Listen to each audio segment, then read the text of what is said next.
Bem-vindo ao Criptonave, seu portal para as últimas novidades do mundo das criptomoedas.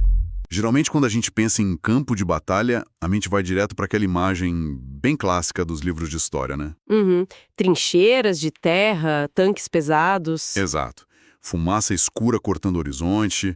E, bom, uma linha de frente muito clara, onde dá para literalmente apontar o dedo e dizer que o conflito está acontecendo exatamente ali. Sim, porque é um conflito físico, territorial. É algo que o nosso cérebro consegue categorizar e compreender imediatamente porque ocupa um espaço no mundo real, sabe? Mas aí a gente olha para a pilha de materiais da nossa análise de hoje.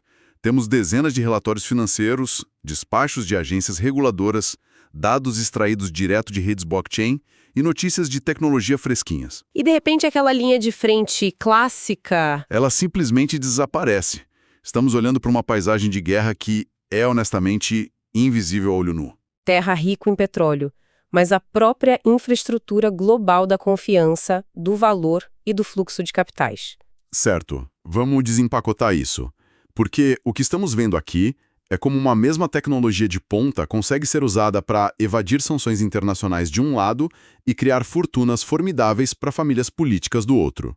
E, ao mesmo tempo, colocar ferramentas de mercado superpoderosas diretamente nas mãos de agentes de inteligência artificial operando de forma totalmente autônoma. A missão da nossa exploração de hoje é conectar os pontos dessa guerra global nos bastidores.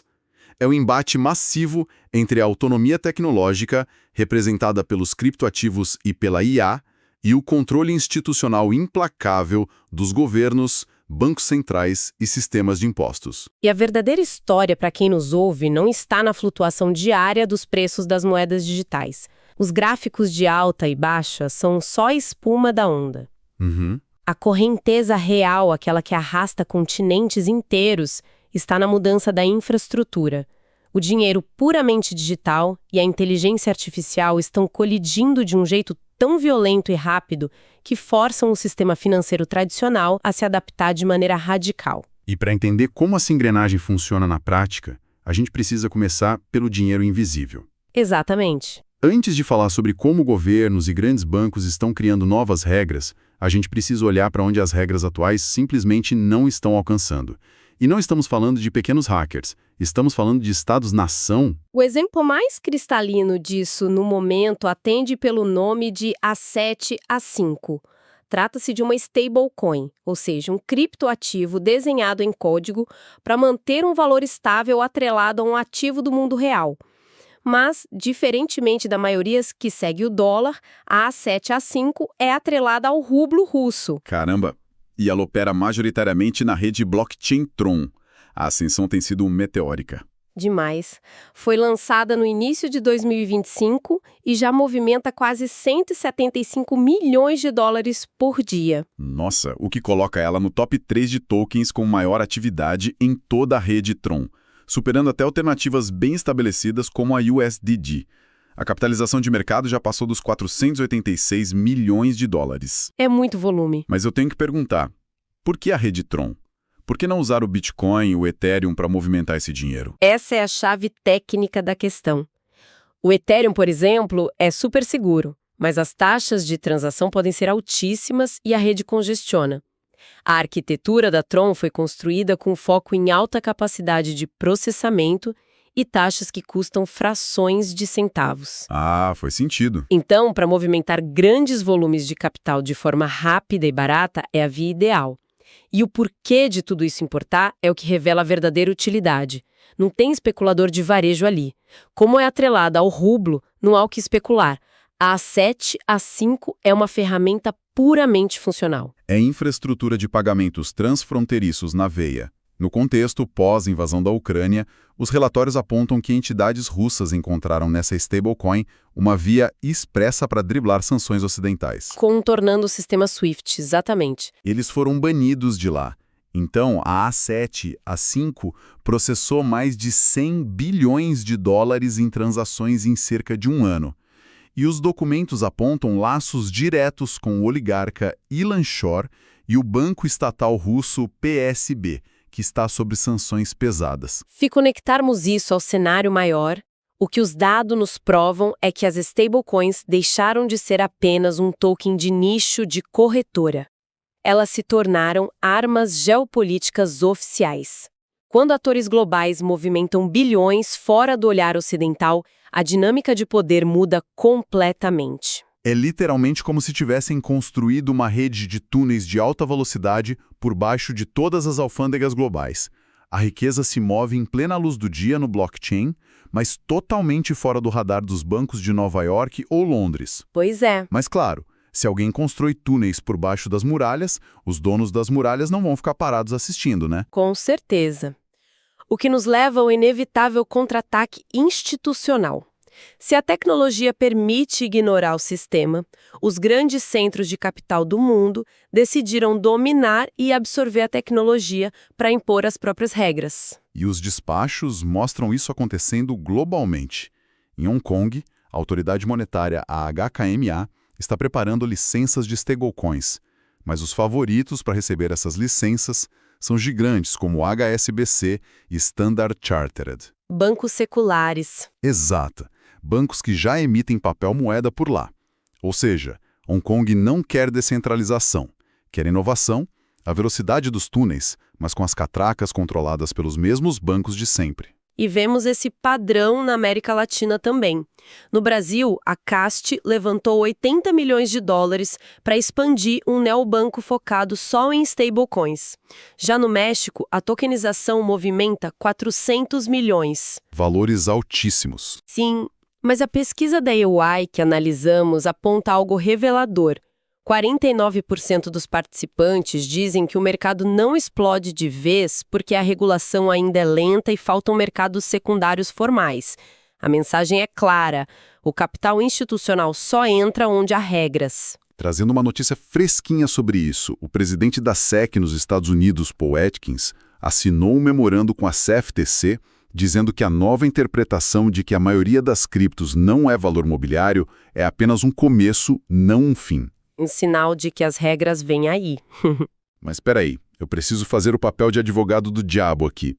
Se a gente coloca o HSBC para medir as moedas e a SEC ditando milimetricamente as regras, isso não mata de vez aquele sonho original e descentralizador do Bitcoin? Olha, não mata, mas bifurca o mercado. A infraestrutura se divide claramente agora. Como assim? De um lado, nasce um mundo sancionado e rastreado, operado por instituições em conformidade com as agências. Do outro, continua um mundo rebelde, focado na evasão e privacidade, como vimos na rede Tron. O que some é a ilusão de que o sistema tradicional ia ser substituído por um modelo anárquico. Entendi, faz sentido. Mas já que tocamos nesse mundo rebelde que promete democratizar as finanças, como a governança funciona na prática? A teoria é sempre linda, cheia de fala sobre a comunidade, mas a prática revela concentrações de poder bem assustadoras. Sem dúvida. O famoso DeFi frequentemente esconde oligarquias. E os nossos documentos trazem o caso da World Liberty Financial para ilustrar isso perfeitamente. Esse projeto é o cofundado por Donald Trump e família, certo? Isso mesmo. A promessa era dar acesso total às massas e eliminar a elite bancária. Mas aí eles acabam de aprovar nos contratos inteligentes um nível de supernodos. O que é fascinante aqui é exatamente essa mecânica. Basicamente, se o investidor bloquear 5 milhões de dólares em tokens, o que dá 50 milhões de unidades do WLFI, 180 dias, ele ganha acesso preferencial direto à equipe de negócios. A empresa comemorou que a proposta teve 99% de aprovação. Mas o detalhe é que isso foi decidido com os votos de apenas 1.786 carteiras digitais. Um número minúsculo de pessoas. Sim, no sistema baseado em tokens, quem detém mais moedas tem mais peso. E a estrutura comercial do código garante que 75% das novas vendas vão automaticamente para os cofres da família do presidente. E as projeções disso estimam lucros de mais de 460 milhões de dólares logo no início de 2026. Reportando de forma totalmente imparcial, é um estudo de caso perfeito sobre conflito de interesses. É o DeFi criando oligarquias muito mais rápido que as finanças tradicionais. E a ironia atinge o ápice porque essa mesma organização está buscando licença bancária formal nos Estados Unidos. Eles pegam a concentração de poder do cripto e tentam proteger com a regulação tradicional. Com essa instabilidade constante na governança e o cenário geopolítico fervendo, surge uma grande dúvida. Quando a tensão aperta, onde o dinheiro grosso está buscando refúgio? Historicamente, a resposta para qualquer crise sempre foi o ouro físico, né? Mas o relatório do JP Morgan, analisando o conflito com o Irã no fim de fevereiro, detalhou uma quebra de paradigma inédita. O famoso ETF de ouro, o GLD, perdeu 2,7% de seus ativos. O dinheiro fugiu do ouro bem na hora da crise. Enquanto isso, o ETF de Bitcoin da BlackRock ganhou 1,5% em entradas. O Bitcoin segurou a barreira dos $70 mil numa crise que, nos livros clássicos, faria o mundo correr para comprar ouro. Isso quebra toda a correlação antiga.